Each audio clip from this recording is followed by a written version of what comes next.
Hello, Oxgab, you Red. Nottingham Forest drew 1-1 with Burnley on Monday night as a fresh squad kicks off a new era at the City Ground with a draw thanks to Callum Hudson-Odoi's brilliant goal.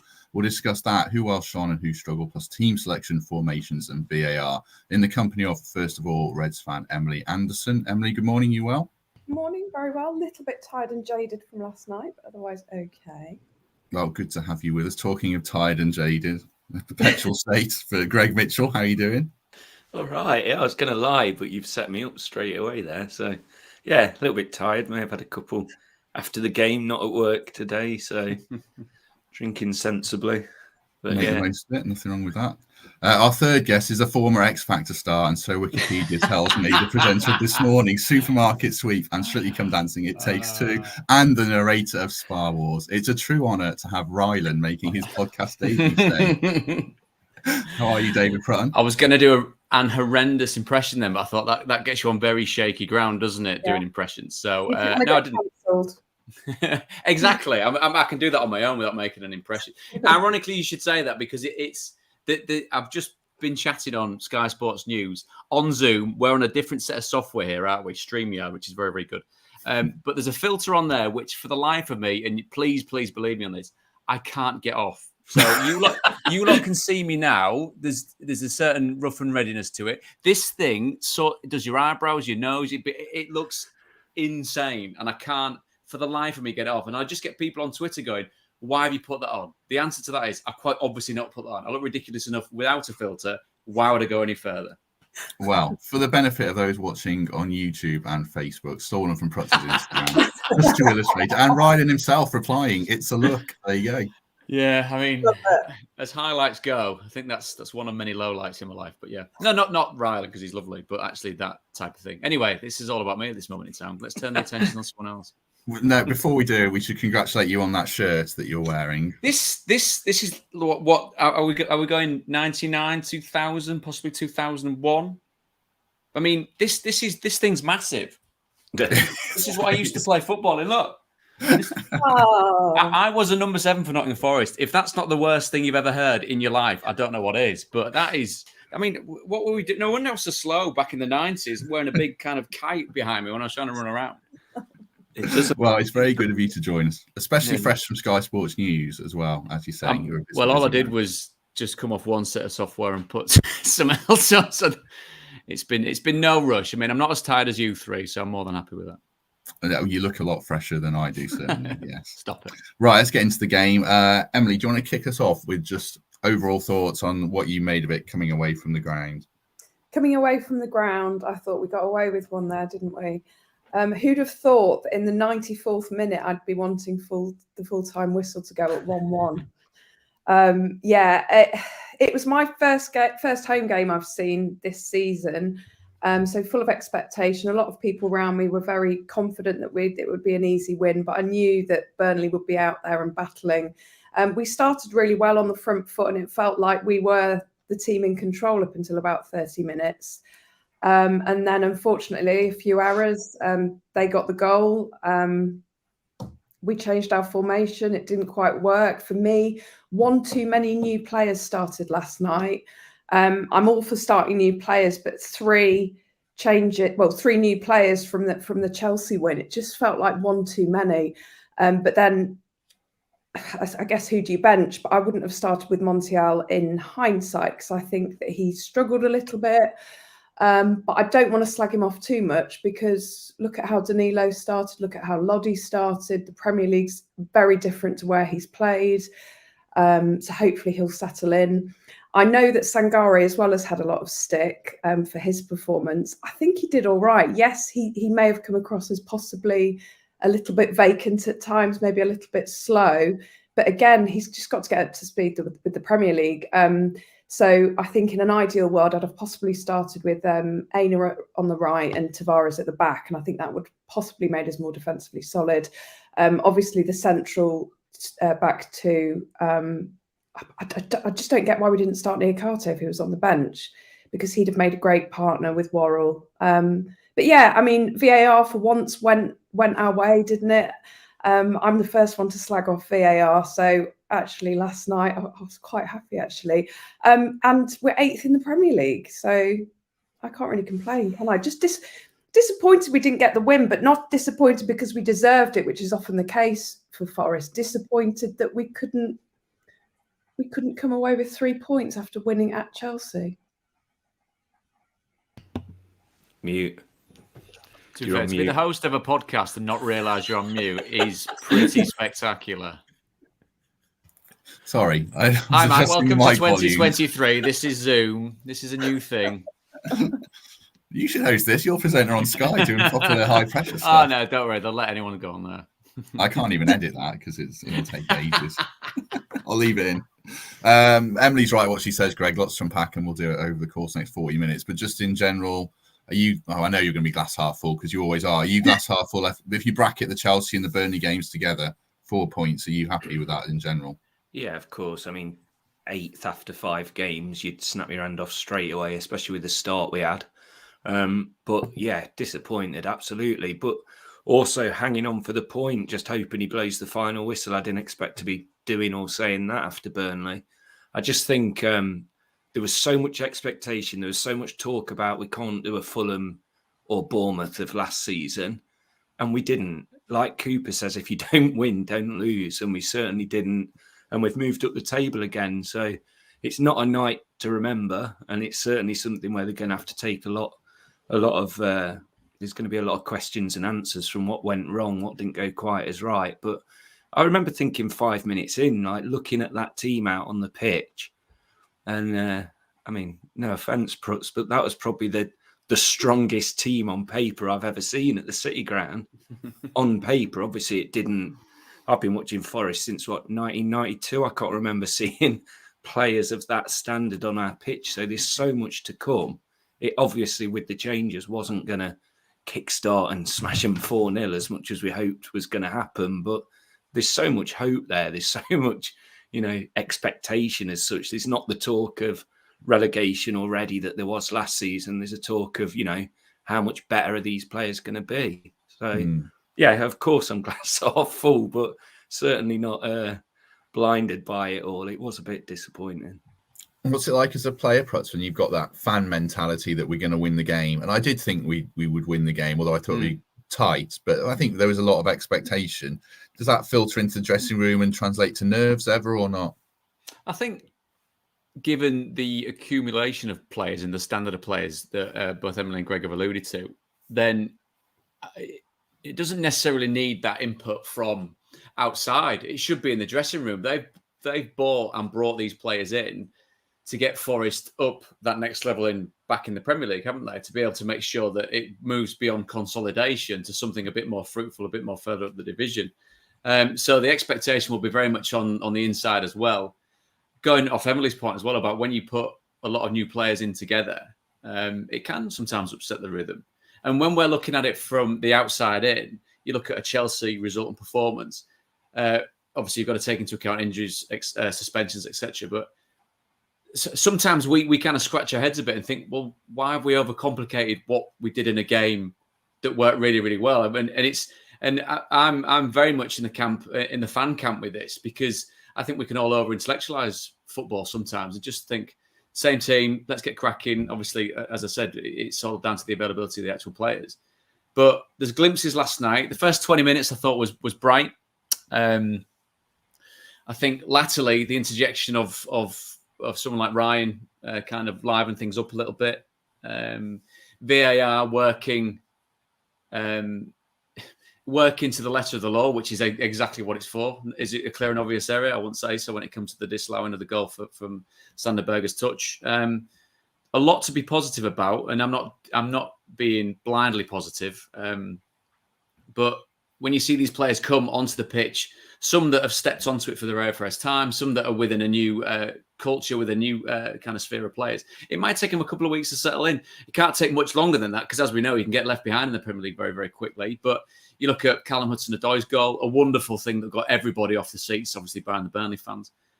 So it can be tough with the expectation, but this is the Premier League. We saw Forest climb out of the Championship. We knew what the expectation level was there. This club will want to move on. The owner's not want to hang around at the bottom end of the table, is he? He wants to make sure that this club gets themselves stuck in the middle, or stuck into the middle, and moving on from there. Yeah, I think I'm much more positive than downbeat about it. I think there were issues with the performance, but they're only issues that can be ironed out with time and games. So not quality of player. That's certainly not an issue. So that's encouraging. Just unpacking the VAR stuff then before we get into the Forest stuff.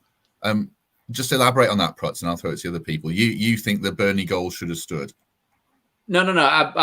If you're talking about it categorically, is it handball? Then yes, it touches his arm below where the sleeve finishes. Then the question of it being deliberate, you'd go a long way to find a footballer that can't run with his arms up and also is half looking to block off the defender. That then can be interpreted as he's put his arm up deliberately, but whether it's deliberately to block the defender or bring the ball down, that's where the grey area lies for me. So yes, when you slow it down, yes, when you look at it on VAR, it's the correct decision. I think the general consensus would be, from a Forest fan's point of view as well, you'd feel hard done by if it was the flip side. But by the letter of the law, it's correct. Does it feel correct? Not particularly, no. Yeah, I thought we probably got away with one overall. The question, I suppose, Greg, is it a clear and obvious error by the referee? And I don't think it was. How did you view it? Stonewall. Clear as day. Me and my mate Steve, I unfortunately have to sit next to Steve every game. He's quite a negative bloke. Love him to bits, but we agreed with each other on a rare occasion that not one person in the crowd appealed for it. And I think, for once you kind of have to give the refs a bit of leeway and say, yeah, not one of us saw it. So I don't think they were really expected to. But, it did hit his arm in such an attacking position. I mean, it's got to be given, hasn't it? I'll flip it and say, if that wasn't given after seeing all the replays, we'd have been talking up in arms now on this. And it did move the ball slightly, and you just don't know. It touched his arm in that position. I think it's got to be given. Yeah, I think that's a fair point you make about flipping it like that. Before we come on to the other VAR incident, then Emily, you mentioned about Niakate and McKenna. And I agree. I think Niakate, every time we do our predicted teams, Niakate's in it. And McKenna, I think he's a good, solid Premier League defender who's never let us down. But to me, Niakate's a better option. Was it shown there when Sanderberg gets away, and that's the moments where you have to get it right as a defender? Yeah, because he either needed to get the ball, didn't he, or take the player out, really take one for the team. And he didn't do that. I think with Worrell and McKenna, they work better when they've got a Felipe or a Niakate with them. It builds their confidence because I think they're slightly stronger in that position. So it was frustrating to see that last night, especially because Niakate was on the bench. I wonder whether he's not fully fit yet, but yeah, it just left us exposed because we went to the back four to make us more attacking. Yeah, we couldn't handle the Burnley wingers, could we? They were just too fast. They were just running rings around our defenders. Yeah, that's true. Worrell got stuck as well. The goal, the Burnley goal. Forgive me for forgetting the Burnley winger. I mean, that turn of pace is absolutely frightening. And with the greatest respect to Joe, he's never been the quickest defender by any stretch of the imagination, has he? But he's got so many ticks in the plus boxes, which make him an integral part of the team. But that type of pace, that's proper top end kind of Premier League pace, isn't it? Whether he's going to be at Burnley for long, we don't know. But that shows a difference. And I think, given at times what we saw from Forest defensively last season, when it didn't seem overly testing for teams to score against them, then there's a slight early alarm bell with that. But that kind of general crux of how they reacted to that, I thought was a positive. And going back with and not going to turn this into a general debate about VAR. And I understand why it's there. I understand it's not going anywhere. I speak to a lot of officials about it and structured organisations about it. You see the Hudson-Odoi goal go in. You see the reaction. You look at it and you just think it's a thing of wonder. And I'm watching the replay. Then I hear and you think, what on earth have you found in that to rule it out? And then you look at, obviously, the chest. Was it Iwanya that brought the ball down? And unless he's got a camera on his sleeve or in his shirt, or there's a like in cricket where you can hear the touch of it. Again, it's. I mean, I bet you could look at that as many times as you want and maybe see something in it. If you're a Burnley fan saying, well, if Sanderberg's is a handball, I can find a handball in there. That's I understand, like I said, I understand what's there, but there is always that thing. You see a wonder goal in now, and I'm being intrigued to see what you all thought starting the ground, where you go, yeah, and then you think, is it all right? Can we go bonkers, or do we? Because when you watch it on screen, you just think, what on earth have you found? That's not clear and obvious. That's not going, well, that's a clear offside, or he's whacked it forward. That's looking for a way to disallow a goal, which is not what it's for. And I think the very fact that the first VAR check was for offside, they obviously saw it wasn't offside very quickly. It was miles on, yeah. VAR check for handball. And I don't know what you were like, Greg and Matt in the ground, but so we did the whole celebrating. And then you're right, suddenly there was this lull. And it's like, geez, we should be dancing and singing after that strike. So yeah, I don't know. I just thought that it just felt like, oh, this is going to be ruled out. This is going to be ruled out, but obviously it wasn't, because there was nothing wrong with it. There's times when you genuinely don't celebrate fully because you think, oh, here we go. That goal last night was one of the moments where VAR wasn't even a thought, because it was from outside the box. It was just a wonder goal where you didn't even think anything, and then for it to happen and then happen again, you're like, oh my! I laughed in the end. I couldn't believe it. But like you say, Prutz, it is here, and it's here to stay, and we must do 5-10 minutes on it every week now, because it is so frustrating. The technology needs to catch up with the times. It's ridiculous. And it's probably, if this question to all three of you, is it possibly the only thing you miss about the championship? The fact that I don't miss anything about the championship. Once it's in, it's in. We were working on the Sheffield Wednesday Peterborough playoff game, which was bananas at the end of last season. Goals going in left, right, and centre, and every single goal was celebrated in the most honest and beautiful way, because there was never going to be, unless you had the official with his flag up, there was never going to be a check. People on the pit, and obviously there's a lot of legislation about that as well. But as you say, having to kind of temper that, the only thing that really does bring us unbridled joy, having to temper it and think, oh, something wrong with it, rubbish. It's no secret that my other half's a Leicester fan, and he said that was the one consolation of going down. Now at the games, he said they just celebrate. Goal goes in. Is it offside? No, fab, right. Crack on. Yeah, I do miss that, but I don't miss anything else. It's like that. I know we're on it now, so let's just go for it. The screen, it's such a joke, the referee going over to the screen. Maybe understand it a little bit for the handball, but for the clear and obvious elbow, why waste your time going over there? Trust the VAR guys. They say to you, that's a sending off. He's elbowed him. Yep, okay, sorry, reverse my decision. It's just for drama. It's for theatre. Like, send the ref over, build it up a little bit. Shout out to that bloke behind the big screen. I don't know if you've seen the photo yet, where he's holding up the red card from the crowd. I think that was a good bit. But it's just ridiculous. Respect, I think it's a mark of respect, isn't it, for the ref? He's obviously the one in charge, and it's almost like the head teacher going over and saying, yeah, give him a detention. So it is annoying. No, I totally get it. It is annoying, but it kind of, I don't know, maybe it's like a validation thing. Maybe.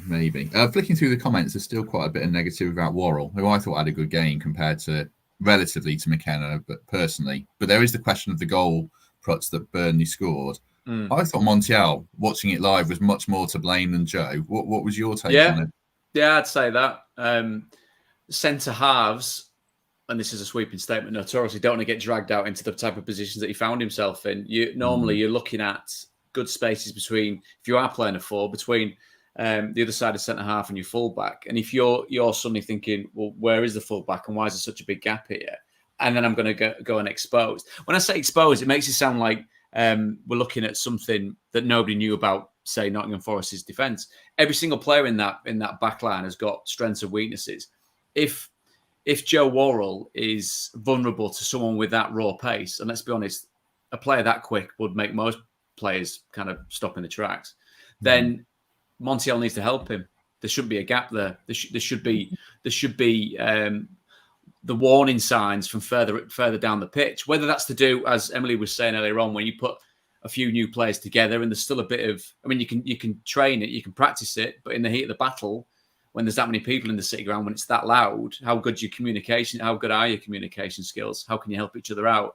Maybe there's a slight issue with that. So when you do get 1v1, And from Joe's point of view as well, the minute the winger's gone round him, it's kind of Mayday time. You're looking around thinking, is someone else? Is my other centre half coming across to help me? Is the goalkeeper coming out to help me?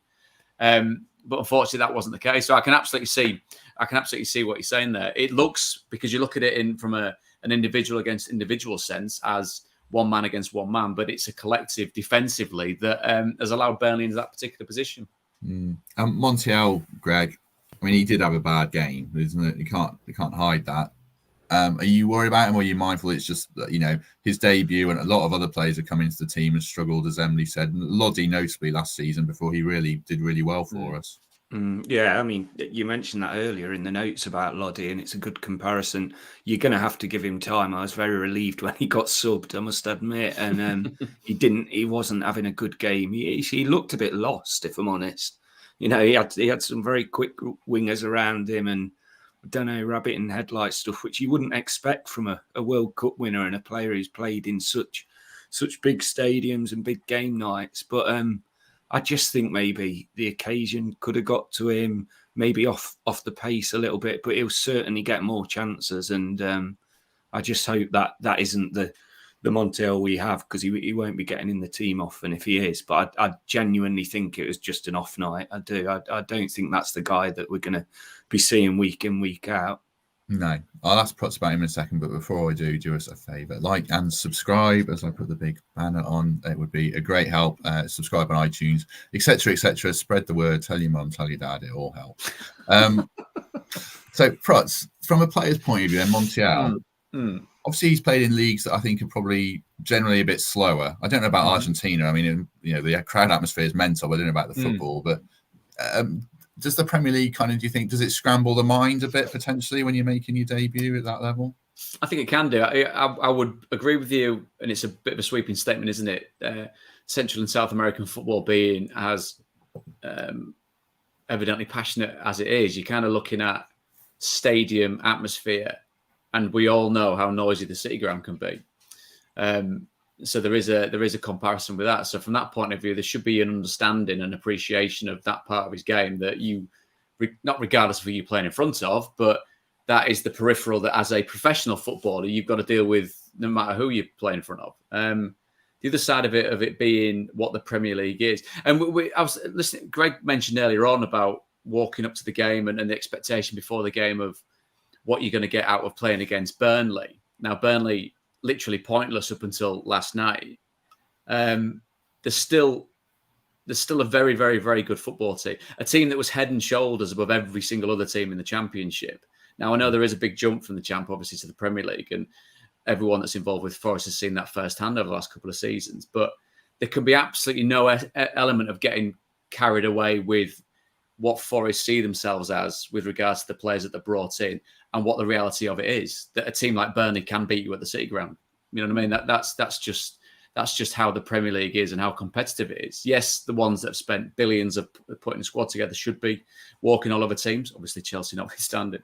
Then when you see someone like a Montiel come in and taste the Premier League, the speed of the Premier League, the sights and the sounds of the Premier League, then I think from an ex-playing perspective, then you allow them a free hit. I think if, as Greg says, you're 5 games into it and you're kind of thinking, he looks like a fish out of water here. I don't understand what this player is bringing. It's quite evidently, obviously, a very technically able footballer.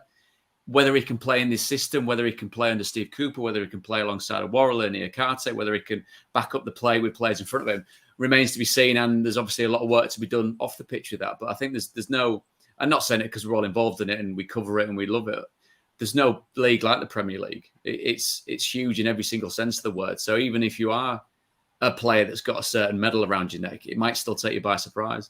And Prutz talked about Burnley there, Emily, quite rightly. I thought they were good. And this is stealing a point Mikey made in our podcast group about our formation and our press. They did play through it quite easily with that 4-2-3-1. Was that...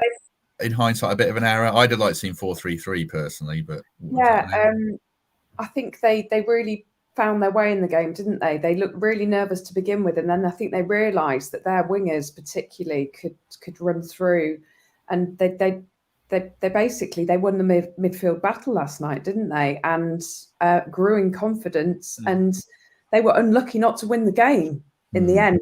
And just as Prut said, they won the championship with ease last season.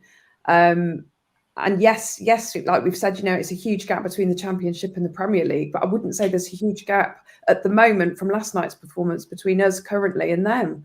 They were okay. And that guy, the guy that beat Worrell, I don't know his name. Is it Kalesho or something like that? The winger, yeah, who was really good. The left 19-year-old. You just look at him and you think, wow, what a signing. I think they got him for a couple of million, didn't they? And he's already proving himself in the Prem. So yeah, I think it would be patronising to say anything else about Burnley, because they're in the Premier League. They deserve their place in the Premier League, and rightly so. They're probably disappointed today not to have come away with their first win. They got their first point last night, but yeah, they probably deserved more from the game. Yeah, and just in general, I mean, aside from Man City, I don't think anyone's battering anyone in this league this season. You look at Spurs v Sheffield United, and Man City v Sheffield United, and us v Sheffield United. They're one of the weaker teams in the league. They're giving people games. Wolves should have beaten Liverpool, or could have beaten Liverpool. So yeah, I think we can't expect to walk away with matches. Not what's going to form either, is it? And I think most teams are still trying to find their feet for whatever reason. But teams aren't running away with it. Look at Chelsea. They can't buy a win, can they? No, I mean, that's a great. That's a great summation, isn't it, at Chelsea? I mean, I like that. Chelsea. They're doing their best to buy wins. They're throwing money at it, certainly. Talking about Sangare then, Greg, and the midfield. What did you make of him? Again, another one that... Sorry, I've just gone. No, he's still there. Some virus thing came up. Yeah, he was another one that... I mean, looking at the comments, they're quite mixed, to be honest. But he had a quiet game. He showed a couple of signs where I think, a defensive midfielder is going to be out the way, hopefully, and just get some big tackles in, lay it off. But, he looked tired at the end. There was like, in the 80th odd minute, he looked like he was gesturing at the bench like he'd been done. He completely lost his man and he was shattered. So we know he's a good player. He's definitely going to be in a good position for us. But again, just not the start that maybe we expected. But I think you've got to give company a lot of credit for some of our players not having the performance we hoped. The way he slowed the game down. He got the crowd was quiet, and the crowd was quiet because of how many stoppages there were, and he was really dragging it out, and he knew exactly what he was doing, and it was frustrating our players as well. We couldn't get going. We're not used to being this team that has a bit more possession, attacking the way that we were trying it yesterday. And I think they got it right, and it frustrated us, and likely, frustrated some of the players. So I think you've got to give him a few more games, because he's certainly going to be one of our better signings. He really is. Burnley last night reminded me of us last season. Yeah. When we beat Liverpool 1-0, but probably shouldn't have done. Mm-hmm. They just played the game last night, and they, like you say, tactically from company, it was brilliant, actually. I mean, the goalkeeper got booked after about 10 minutes, didn't he? I want to ask. I think I was going to ask Prutz about that before I asked about Sangare. I mean, actually getting booked that early in the game, Prutz, that's the best thing that can happen to the keeper, isn't it? Because the ref's never going to give him a second yellow for time wasting. No, it's a very good point. Yeah, I mean, somebody somewhere will do that, and that will be us stepping into a brave new world of 120-minute games and 6-a-side by the end of that actual particular game. But it's a tough one, because again, being very kind of not in on, because that's the wrong way I'm trying to say it, party to a lot of conversations with officials about what they're after this season, then the crackdown is there on time wasted.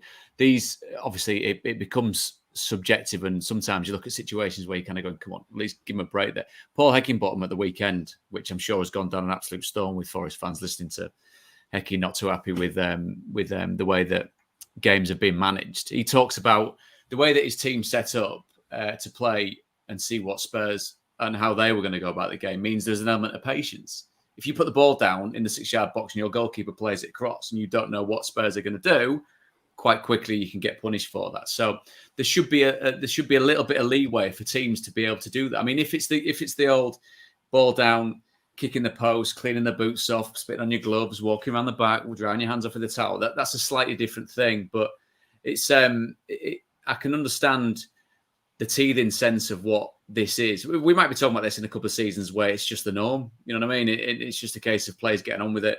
But all the players, all the staff that are involved in football teams know exactly what the protocols are, and they know exactly what the latest thing is that officials are zeroing in on. So there can't be a surprise. You know what I mean? We keep hearing about these people talk about how long the games are lasting. They've all been categorically been informed of what the interpretation of the laws are going to be. None of these teams, managers, they can feign as much surprise as they want. They were all told about what this season was going to be about and how it was going to look. So no one could be surprised by it. No, it was pretty funny booking him that early in the game. I didn't think he was that bad. I've seen, and actually, I thought Heckingbottom was talking absolute rubbish at the weekend. They really were time wasting, and Spurs should have had a penalty as well. But it becomes completely again subjective, doesn't it? And the interpretation is, and if we're going to go on to talk about the red card, then it was Emily. Were you saying earlier on about if the VAR just tells the ref you've missed that, it's a definite red, just send him off. Obviously, he's got to kind of Greg. Yeah, that was Greg. Go through the pantomime of going to look at the screen, but. The only angle that I saw that was completely categorical was 10 minutes after the game had finished. It looked messy. And then there was the last one, which was, I think, was probably almost kind of Coops' view of it, where the geezer just goes like that into his stomach. And it's obviously a red card. Sometimes, if that's not readily available, that's why it can be a little bit confusing. But on the flip side of what we talk about, the rub of the green for Forest, then that was a VAR check that was done properly and ended up with the right decision. Absolutely the right decision. Yeah, definite red. Maybe a bit more lucky with the goal. I want to get your take on Sangare, Prots, as a former Premier League central midfielder yourself. I could see all the reasons we signed him. His off the ball work, his breaking up the play was great. Do you think it's going to take time to get attuned to the pace of the Premier League when you've got the ball coming from Holland? Possibly. I think the fact that the Forest have got a player that was linked, and I mean, however concrete you think a link is, with the likes of Liverpool, I mean, it shows that he's no mug when it comes to that. It's funny though, isn't it? Because we're talking about the type of things that this midfielder has been brought in to do, much vaunted, and has got a very kind of stellar, possibly career ahead of him. And again, without me putting my I Heart Ryan Yates t-shirt on, we're talking about him breaking up play and playing it simply. Isn't that what Ryan's really grown into as a Premier League midfielder? You mean, I've read in dispatches where Ryan gets damned for not scoring enough goals or being incisive enough with his passing, yet we're lauding a player that's been brought in as a specialist defensive midfielder that didn't quite do the defensive midfield stuff last night that he was brought in to do. Yes, first game, I understand that. It's going to take a while to get up to the level, but it's funny, isn't it, how you look at shiny new toys and think, he's coming, he's going to do all the dirty stuff. And Yates is probably looking around going, that's my stock in trade. I've done that for like the last 5 years. What? So I'm intrigued to see from your point of view, all three of you, about whether I'm just being a little bit rose tinted with Ryan there. And then Sangare, you never know, he might grow into an Ibrahim type player that completely dominates the midfield and blows everyone away. A Caicedo that suddenly everyone's going, we want him. We're going to pay 20 million, 30 million, 40 million quid for in a couple of seasons' time. I thought it was a big mistake not to play Yates. I didn't understand it. I said that beforehand. It's not hindsight. I said that at the time. I don't understand why Ryan Yates wasn't in the team. It worries me if the manager thinks they can't play together in certain games, because he would definitely be in my team at the moment. Certainly while Sangare is getting up to speed. Mangala's a funny one again. I've still yet to decide what he is. Like, is he doesn't dominate a midfield, but he's very neat and tidy on the ball, and he can do bits of everything. But I'm waiting for him to get a grip on games, and I hope Sangare is the one that lets him do that. But for me, Yates would still be in the team and should have started last night, as should Niakate. Greg, Yates. What do you think? Or Emily, sorry. Sorry, I was going to say Yates is still my first name on the team sheet, and we all said, didn't we, in the pub, why is Yates not starting? Can't he play a team with Sangare and Yates in the team? Because they were talking about pushing Yates slightly more further forward to be that goal threat. And I think that once he came on, we changed, didn't we? And he did what he does best. So yeah, I don't get it. Like Prut says, he does all the dirty stuff really well, doesn't he? The hard work, the niggling, winding up midfield. So yeah, I was really disappointed. I'd love to know what Yatesy said to the lad that got sent off. Almost heard it, I reckon. Where I was. You know what he's like, and yeah, I'd love to know what he said under his breath. We're so lucky to have Ryan Yates. He's a player that I won't ever be worried about losing him in a transfer window. But he should always be such an important part for our team. Like he's not one that other teams talk about, or we're worried about losing him eventually. That a Gibbs-White or other players in our team that you can see might just keep going and going. But I could see Ryan Yates being, the one club hero that we always love to have. And I couldn't believe. I thought he was going to get booked. The sending off, him just going in the ref's face and doing that. I thought, what are you doing? Because we couldn't see the elbow. He did it about 3 or 4 times, pointing at the linesman, giving it that. And I thought, you just love him to bits, don't you? And it's having that kind of passion and having that person on the team that we desperately need. And it's the glue that held us together a lot of the times last season. So, yeah, I mean, I'm sure VAR would have looked at that anyway. It was when you see the replays, it was pretty obvious. But he just knows how to wind players up. He's so busy, and yeah, I think he starts on Saturday. I'd be amazed if he doesn't start on Saturday because when he came on, he helped change the game again. I mean, he's all of us fans. He bleeds Forest, and you can just see that. And I think, Greg, if you were playing, you'd just be like Yatesy too. Lots of people in the comments quite rightly saying winding people up.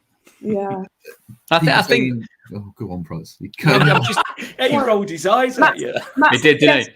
The comments. So tired. Matt, come on then, Matt. Read a comment. Turn on your polite filter. My polite. There's no way he's going to that. Started recording as well, asking Prutz to do our live show. Oh, my word! It all came out. Right. No, all I wanted to say was people in the comments saying that Mangala played because he speaks French and translated for Sangare, which is interesting. But I would like to have seen the 3 together more than the 4-2-3-1. Yates, Mangala, and Sangare as a midfield. There you go. Prutz, I'm sorry I rolled my eyes at you. I love you more than any man in the world. I've got a teenage daughter, so I know exactly how cutting an eye roll can be. She's going to do it one too many times where her head falls off her shoulders. It'll be that big of an eye roll. I like the fact that when we do talk about Ryan, and maybe that 3-man midfield is good. I mean, and we don't know how good Yates' GCSE French is, do we? He might be really, really good. Either that or we'll be asking the lads how to get to the train station. But that's the library. Exactly. So that sense of how cosmopolitan and how cutthroat football can be, but to hear Emily and Greg talk so glowingly about what he is, you can't lose sight of that. And we all hope that the Forest time in the Premier League isn't an adventure. We hope it's what their future is, don't we? We hope it's where they spend the majority of the near to not too distant and long into the years to come playing their football and playing their trade. And I just like to hear the way you talk about someone like Orion, because sometimes you can get these teams. I think one of the comments used Mark Noble as an example, which I thought was a really good one, and both very, very good players. That no matter how big we talk about Nottingham Forest as a football club in the biggest division on the planet, there's still places for people like that. And these new players come in and they may be, I mean, Sangare might be one of the best midfielders we've ever seen for Nottingham Forest. We just don't know yet. But that fondness and that love and devotion to someone like a Yatesy will always be there. And the Joe Worrell, you know what I mean? Scott McKenna's having maybe a bit more of a trickier time, but these players do serve the purpose both on and off the pitch. And I'd like to think that I'd never ever change, regardless of how cosmopolitan Nottingham Forest looks as a starting 11. 700 people watching. Wow, that's great. Give us a like, as I said. Question for Prutz. Yes. You did A-level Spanish. Is that true? Did you translate for Carlos Marino? Carlos's English was amazing. He was really, really good. I got halfway through that, and then as luck and fate and good fortune would bestow upon me, I got in the first team and subsequently binned it, which is clever, isn't it? So for all you budding footballers out there, don't stop your studies. It's a ridiculous thing to do. But what it was, so we did as YTSs, I was, and this is not me blowing any form of educational smoke on my backside, I was the only one that did it. I did an A-level in Spanish and an A-level in history. So every Wednesday and Thursday afternoon, I spent one-on-one with a teacher for 7 hours doing A-level Spanish and A-level history, whilst everyone else went to the college to do a BTEC and sounded like they just messed about for a day and a half, chatting up all the locals and all that. So I was on my own with, I mean, these two teachers were wonderful, wonderful people. And then I think I went back to the school that I was at in Hull and fudged my way through part of the A-level. But it would have been a bit like Trigger Happy TV, you know, when he's saying, at what time do I arrive, and screaming at people that don't speak the language. Probably akin to that. So I'm by no means fluent. So don't ask me. What grade did you get? Did you pass? I think whatever would be the lowest thing of getting through it. Doesn't matter, does it? You've got an A-level in Spanish. Exactly. And do you know what else? Look, see this thing here? That's a journalism degree, which has got a pass on it. I'm not telling you what the mark was. It says pass, Emily. You're absolutely right. That's all that matters. I've got a journalism degree too. Yeah, but you're a proper journo, though. I don't come on here without doing my due diligence. These pair of whoppers just kind of fudging their way through it. Whereas, I mean, it's nice to talk to someone. It's nice to talk to someone on the kind of similar level. on your level, yeah. Oh dear. Right, well, that's not a compliment, is it at all? Sorry about that. No. Speaking of the comments, this one made me smile. Talking of French from Sam, so we'll be in the same. Right, two players before we finish. We need to talk about two players in a very positive sense. Hudson-Odoi, Greg, great debut, great goal. What did you make of him? That goal was worth £3 million, wasn't it? It was absolutely superb. One of the comments very early on said, "Is that our first goal in the Prem from outside the box?" And whilst I've been daydreaming, listening, watching this, I've been trying to think of one. I can't think of another. Mangala at Leeds. There you go. That didn't take long. Anyway. It's a proper journal of it. It was superb. Just a great goal. He looked lively. You forget he's 22. He's so young and he's supposedly washed up, isn't he? It's incredible what Chelsea can do to a career by trying to ruin it. This guy could have been at Munich for 70-odd million. We just don't know how good he's going to be for us playing week in, week out. And he will be playing week in, week out. And he showed it last night. He's fit, hungry, isn't scared to give it a go. And it was just such a great goal that, I mean, I've watched it a few times this morning. I'm sure some have watched it even more. So, yeah, there's going to be so much more to come from him. And he was the player last night. And I'm glad he got man of the match. I know we'll probably talk about Aina, but I'm really glad he got it because he deserved it and it's going to do so much for his confidence. So, yeah, brilliant. Brennan against Leeds as well at home. People are saying, and Lottie. All right, forget what I said. Move on. There was a few. Just to interact with the comments. Emily, just on. I was saying to you last night in the pub that I really liked about Hudson-Odoi versus Elanga. Hudson-Odoi always drove into the box, and that was a real positive for me. He showed a bit more creativity than Elanga on the course of the night, I thought. And particularly, I would say in the first 20 minutes, he went off like a rocket, didn't he? I think he tired towards the end. But Steve Cooper quite rightly said, we haven't had a player that can score goals like that for a long time, have we? And if he can keep scoring them like that, what a bargain. I know there'll be obviously add-ons, but I just love that. I love his attitude. I love the way he played last night. He obviously tired in the end, so got subbed. But yeah, like Greg, I've seen that goal probably a good 100 times this morning from all the different angles. I'm so pleased for him because, scoring on your debut for a player like that, he's essentially a kid, isn't he? It will just bring him so much confidence going into the next few games. I'm thrilled and yeah, 3 million. Is Cooper the perfect manager for him, Prods, in terms of a player who needs a bit of rehabilitation, in terms of confidence more than anything? We've mentioned the previous experience together, hasn't he? And we've seen that bear some serious fruit for Forest and for Steve Cooper with the players that he's come up against or come up to work with in his career. He's that sense of, 22. It's a name that's been around football for such a long period of time that to hear that he's 22 is genuinely surprising. So it's funny, isn't it, when you look at a player that does that on his debut? It just goes to show the dynamics of what's at play when you put these new players in. We've talked about Montiel and Sangare and what they brought and what they need to bring more. Whereas there was something wonderfully straightforward, as Emily says, about Callum going, yeah, come on, let's give it a bash and see what happens. And that direct running that he's got, obviously there's boots to fill with Brenner moving on. But the instant impact to score a goal, it's a dream debut, isn't it, really, from what we saw with regards to what he's about. And no matter where he's been as a footballer, no matter who he's been touted to, he's got to make up for lost time. He'll be in a very fortunate position. I'm sure he's earned a hell of a lot of money so far. But if he plays it right, he's still got another 15 years at this, a very, very, very good level of football. So as much as it's a case of Forest should be pleased and grateful to have him, he should be extremely grateful for the opportunity that has been given and afforded to by a manager that should get the best out of him. Did you hear what Gibbs-White said to him at half-time? He had a word in his ear and basically said, be selfish, Callum. You can do this. If you're on the edge of the box, have a pop. He did it and it paid off. And I think a player like that needs to be selfish, not pass the ball, just go for it. He did it, it worked. The other player I want to talk about with the clock ticking is Ola Aina or Aina. Well, I thought he was our man of the match personally. He was brilliant at right back and very solid at left back. I think the bargain of the season, Emily, in a sense, or him or Hudson-Odoi.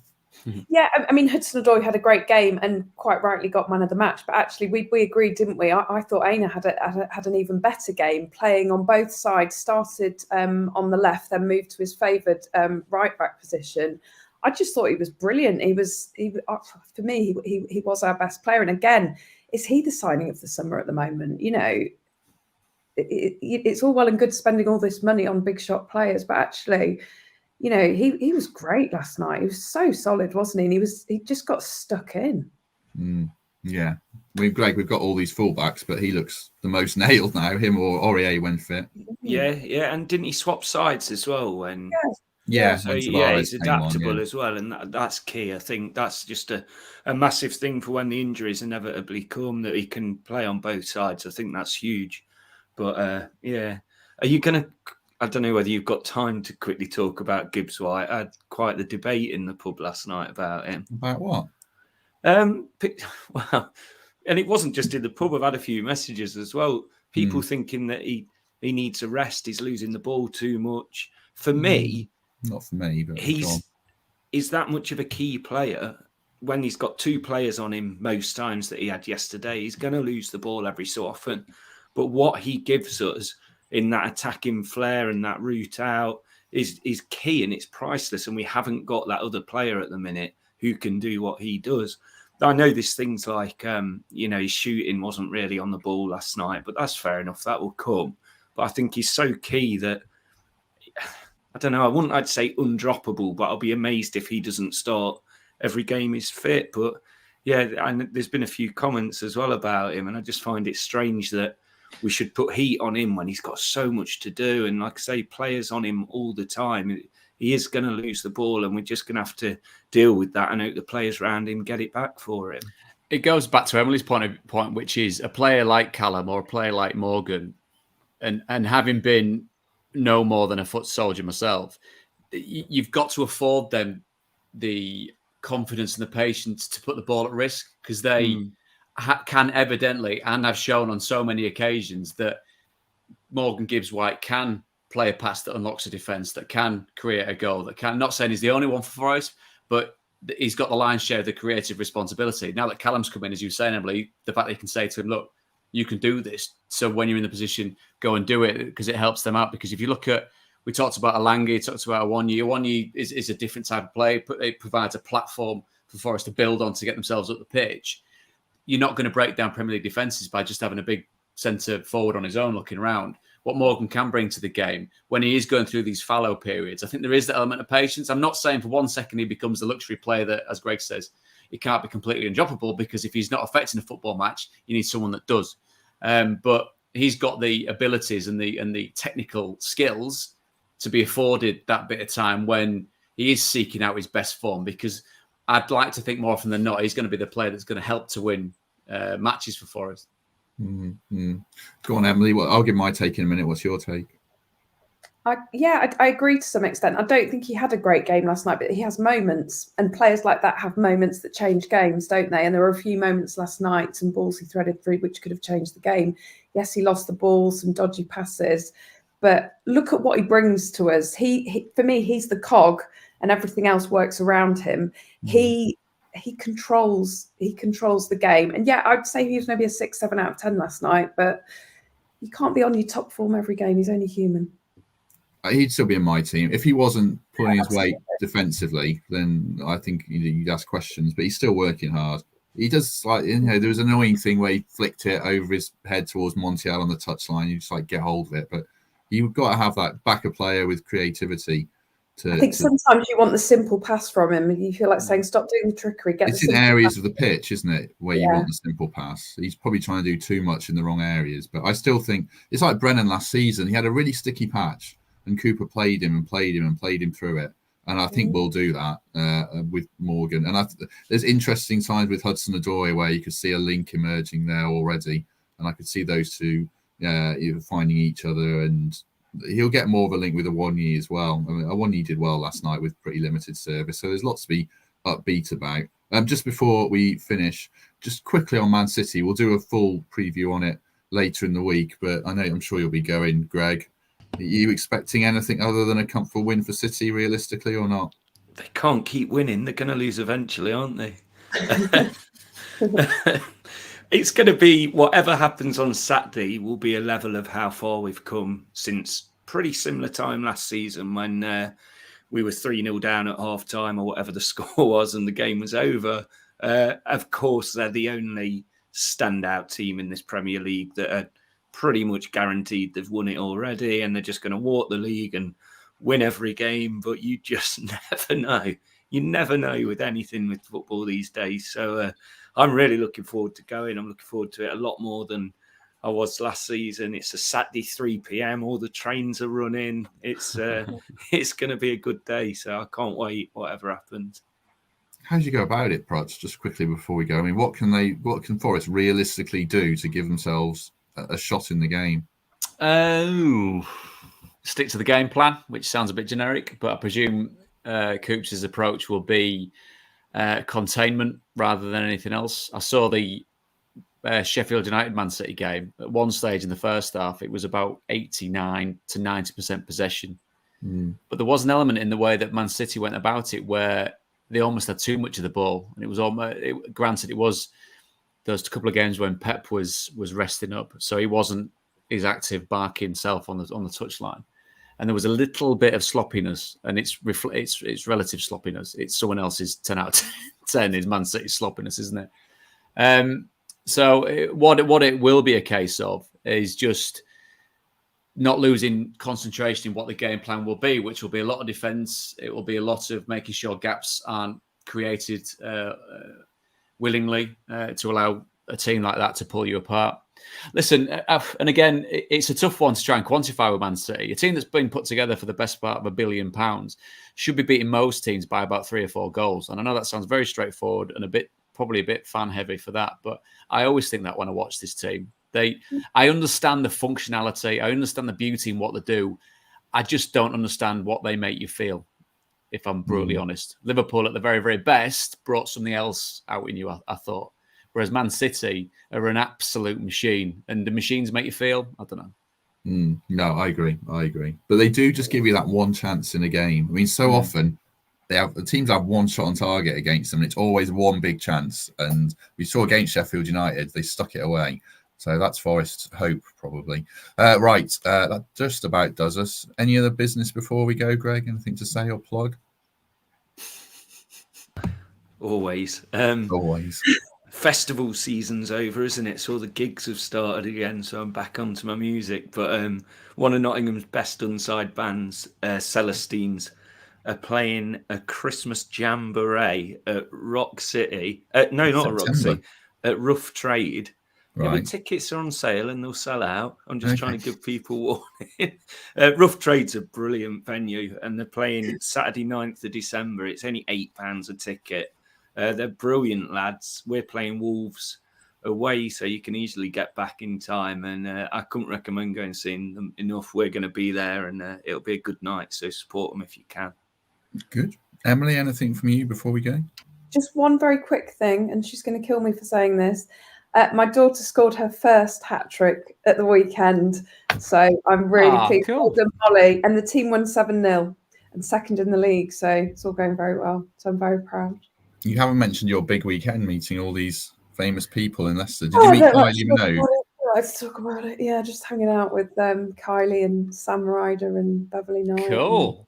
Is Yeah. Kylie as small as she looks on screen? Is she did it? She's tiny and she's so beautiful and just gorgeous and lovely, and I want to be her. She's wonderful. To be fair, it looked very glamorous from my pictures and from the stuff on TV, but it was a lot of hard work, long hours, and this is really why I'm so tired. Emily, who was the worst person you met that was famous at the weekend? Oh, I couldn't possibly. As we're live. They So were all hundreds really of lovely. You know who I did meet? I met your doppelganger, Rylan, and he was lovely. I've heard he's smashing. He was so lovely, and he told me that I was pretty, so that made my life. Anything you want to plug, Ryland, before we go? Any shows you're working on? If anyone's looking for a second-hand car, there's a great website they need to get yourself on. Nothing to plug. Full disclosure, I fell off a treadmill yesterday, and that's the second time that's happened in my life. Bizarre. I thought it only happened once, but second time yesterday, whilst trying to claw back the glory years of running around like a headless chicken. But other than that, no, all good. If you want to watch the Championship tomorrow, we're doing Norwich and Leicester. You lot are way beyond that. Great plugging Leicester on. Way beyond that. That'll be on in our house tomorrow night. Well, I shall wave. Yeah, please do. Give Nick a shout out. It will make his life. Definitely. I'll give a shout out to Mark Southerns, who we met in the pub yesterday. If you play FPL and you watch FPL Black Box, you'll know who Mark is. And if you don't watch that, then you should if you play FPL and you're doing badly like me or Greg. Did he help you with your team or Greg last night? As if he would. I mean, come on. What are you trying to suggest? You can't imply stuff like that. It's my team. No one's touching it. But anyway, it was great to meet Mark. Lovely guy. You had your photo with him the second I left the pub as well, I noticed. Yeah, that was that was deliberate. Right, we'll leave it there. We shall be back on probably Thursday, I think, with the Man City preview, where we'll break that game down in more detail, hopefully. So in the meantime, Greg, thank you very much. I enjoyed that. Good to speak to you all. Emily, thank you very much. Thank you. I'm off for sleep. I wish I was. Prutz, great. Good of you to join us. And good of you to take all this stick I've relentlessly given you and roll my eyes at you as well. Well, that you've got to understand at some stage in your life, you just accept where you are and who you are. And I'm comfortably there, mate. And it would be wonderful, a gift, if you would do our live show in October. Can we? I can't swear on it because people can see. Yes, if I'm free, mate, I'll be there with bells on. Excellent. Well, there's still lots of people watching. October the 10th or October the 11th is the plan at the NAV, again, as normal. I like to get Prutz on to do it when it's really, really cold rather than the nice summer one. Because I'm hard as nails. Exactly. You're all right with that top on, Prutz? Be all right, wouldn't it? See, there's a few. There was a purple one from the same era, which just looks horrendous. So I might wear that next time if I get invited. You will. You always will. Okay. You will. Right. Thanks very much, everyone. Loads and loads of comments. Too many to put on the screen, but I did try and skin along with them all. So great to have you with us. In the meantime, have a good couple of days, and we shall see you soon.